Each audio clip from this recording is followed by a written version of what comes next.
Welcome back everyone to Formula 1 2020 and to your practice report for the 2020 Spanish Grand Prix. It seems like such a long time ago we were here at the Circuit Barcelona Catalunya for winter testing all the way back in February, and for the first time in the circuit's history we're in Spain in the middle of August for a Grand Prix. And if you thought tyres were a big talking point last weekend, I think they could be even bigger this time around. One stop expected, but different tyre strategies during practice today.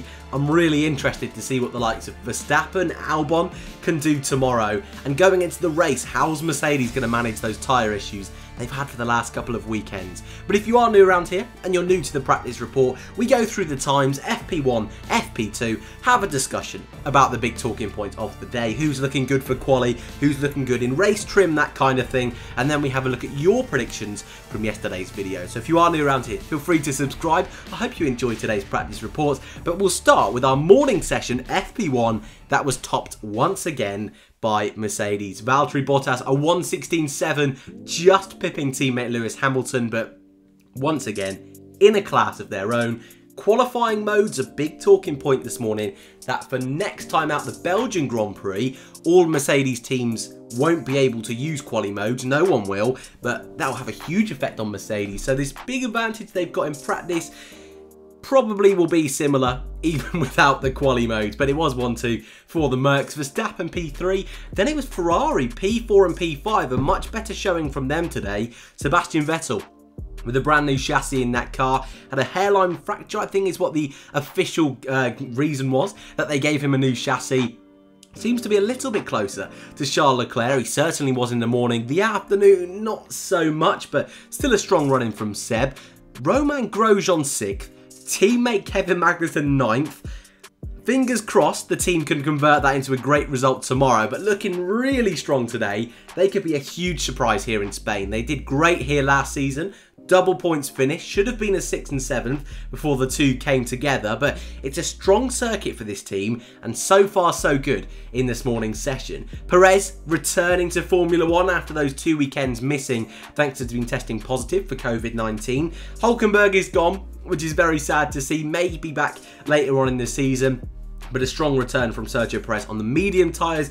Albon was 8th, K-Mag was 9th, and Lance Stroll also on the medium tyres like his teammate, rounding up that top 10. Bottom half, Carlos Sainz, his home Grand Prix, the only Spaniard currently in F1, was P11. Ocon on the medium tyres was P12, but way in front of teammate Daniel Ricciardo. Norris was 13th, Gasly the lead AlphaTauri in 14th, 15th and 16th for the two Alpha cars, 17th Danny Kvyat. Daniel Ricciardo all the way down in 18th place, really struggled this morning, but a different story in the afternoon. Nicholas Latifi was P19 and debutant Roy Nissany P20, but not a bad session from Roy actually. In all fairness to him, not having the greatest of seasons in F2, but only 3/10 of his teammate. I think that's not a bad job. But in the afternoon, it's where things always heat up. We get your quali runs that are always a lot of fun to watch. We get your race runs. We can really start to read into the numbers a little bit more.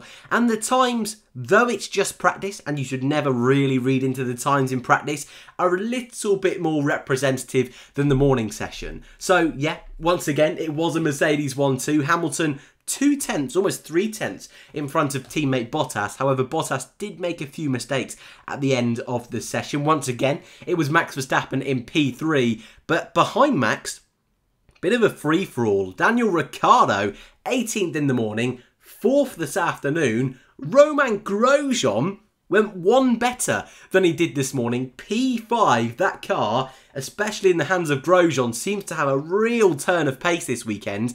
Again, whether that will convert into quali pace and more importantly race pace, we'll have to wait and see, but a cracking job from the Frenchman today. Charles Leclerc, P6, comfortably in front of Seb in the afternoon. Sainz having a better go of it in P7. Sergio Perez once again in front of teammate Lance Stroll. Wondered whether if Perez would take a couple of rounds just to warm up, get back on the pace of his teammate, but no, straight back in the car, straight back in front of his teammate. Ocon 9th, he seems to have a good turn of pace over the last couple of weekends as well, and Pierre Gasly your top 10. Lance Stroll was in P11 for Racing Point in front of Sebastian Vettel, who was a little bit off his teammate in the afternoon. Albon P13, he needs a real good day tomorrow to take away some of that pressure and those question marks from his qualifying running. 13th, if he's there in quali tomorrow, will not be a great result whatsoever. Norris 14th, Danny Kvyat again off Pierre Gasly in P15. Magnussen 16, just couldn't quite hook up that lap in the afternoon. 17th and 18th for the two Alfa Romeo cars. Latifi in front of Russell in the final session of the day. George just didn't quite get the grips of that Williams car, and for the first time looking like he may be out-qualified by his teammate, but we'll have to wait and see, of course, tomorrow. Not a lot to talk about today, actually. Sometimes with these practice reports, we might have a few cars breaking down, a few cars making contact potentially, a few cars in the barriers, excursions, things like that.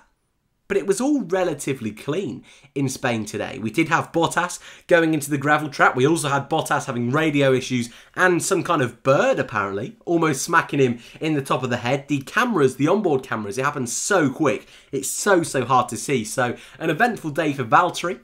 We had Romain Grosjean, who was so quick in the morning and in the afternoon, but late on in the afternoon had some kind of engine issue. Not quite sure what that is just yet, but it doesn't seem to be too much of an issue because he did get it going again about 5 or 10 minutes after he pretty much came to a halt, luckily, in the garage. Vettel, with that new chassis, looking better, but still not quite on the pace of Charles Leclerc. And again, George Russell really struggled. I don't know why. We've seen over the last couple of weekends he's done great in quali, but then when he gets to the race, the pace isn't quite there. And it was on those race runs where George was on the radio saying, look, the car just feels like it's on ice. Didn't look comfortable today. Really looking forward to seeing how Latifi can use that potentially to his advantage. And I will just mention Nicholas Latifi. If you have not seen the top 10 onboards from Silverstone, go and watch it. Latifi pulled off some ridiculous moves. I really don't want to spoil it, but so much credit has not been given to that man. A great drive last weekend. Maybe, again, maybe could outscore Russell this weekend, but we'll have to wait and see. Prediction time then, because practice was quite dull today. As always, in yesterday's preview video, I give you this grid to give you your predictions, to give me, and the most liked we feature in the practice report. And what we want to see is your pole position, front row and biggest shock, and in the Grand Prix, your race winner, who is on that podium, who is the first to crash in the Grand Prix or retired driver of the day, and best of the rest. And your winners this week, for the second time this season, Matty Sally, the most liked comment, he's gone with a Bottas and Hamilton front row. Bottas just behind Hamilton in qualifying. A biggest shock of Gasly. P5, that would be a fantastic performance from the Frenchman in quali. He's gone with a Max Verstappen back-to-back victory. Hamilton second, but perhaps even crazier as Sebastian Vettel P3. First retirement, Romain Grosjean. Don't like the look of that one, dude. Sebastian Vettel driver of the day, and Sergio Perez best of the rest. And our second place man, Jack Griffiths, has predicted a Hamilton pole position, a Bottas front row, with George Russell making it through to Q3. That would be a mighty effort. Hamilton to win the Grand Prix, Bottas to make it a Mercedes 1-2, and a rather boring Mercedes 1-2 Verstappen P3. Hopefully it's a little bit more interesting than that. He's gone with a knock-on. First retirement, a Russell driver of the day. So with Russell in Q3 and driver of the day, are we predicting points there? That would be fun. And a Lando Norris best of the rest. And that is it for your practice report for the Formula 1 2020 Spanish Grand Prix. It looks like Mercedes have the pace, but tyres seem to be an issue. Can Max make it 2 in a row? We'll have to wait and see. Enjoy quali tomorrow, guys. Enjoy the race on Sunday. Thank you very much for watching, and I hope to see you all in the next one.